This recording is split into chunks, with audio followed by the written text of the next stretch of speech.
गोपाल कृष्ण भगवान की जय। माघ मास महात्म 12वां अध्याय।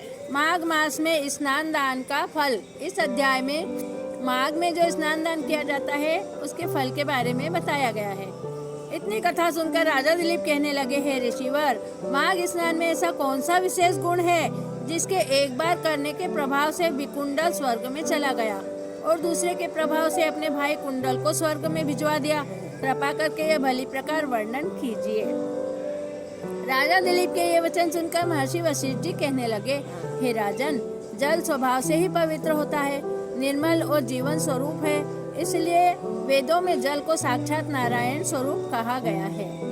इसके सिवा जैसे सब ग्रहों में सूर्य और सब नक्षत्रों में चंद्रमा उत्तम है, उसी प्रकार सब महीनों में मकर संक्रांति वाले माघ महीना उत्तम है। जल स्वभाव से पवित्र है, निर्मल और जीवन स्वरूप है, इसलिए वेदों में जल को साक्षात नारायण स्वरूप कहा गया है।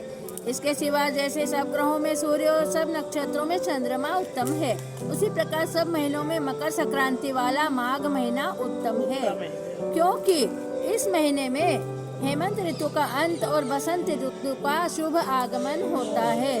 वैद्यक मतानुसार इसी महीने में प्राणियों के शरीर में पित्त की कमी और कफ की बढ़ोतरी होना आरंभ हो जाती है।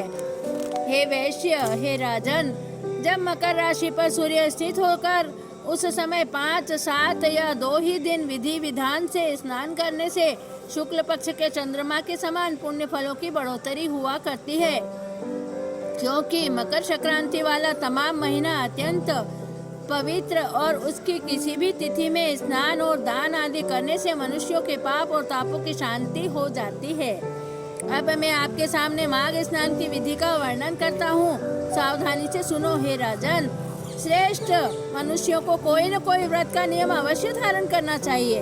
इसके सिवा व्रती को चाहिए कि वह जहाँ तक हो सके जमीन पर या तख्त पर आदि पर सोवे और तिल घृत का हवन तथा दान करता हुआ विष्णु भगवान की आराधना में मग्न रहे। हे राजन, भगवान के लिए व्रती को अखंड दीपक का पुण्य करते हुए ईंधन, कंबल, वस्त्र, जूते, कुमकुम, घी, तेल, कपास, कोठी, तोषक, कनात, पर्दे, भूमि, स्वर्ण, रत्न और अन्न आदि पदार्थों का श्रद्धा अनुसार दान करना ही चाहिए, क्योंकि बिना दान किए परलोक में न तो कुछ मिलता है और न इस लोक में सुखों की प्राप्ति होती है।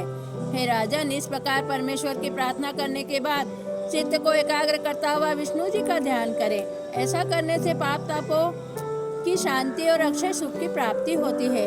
अब मैं आपसे उस व्रत दान का वर्णन करता हूँ कि किस प्रकार के जल से कितने पुण्य फल की प्राप्ति होती है। माघ मास महत्तम के 12वें अध्याय की कथा यही समाप्त होती है।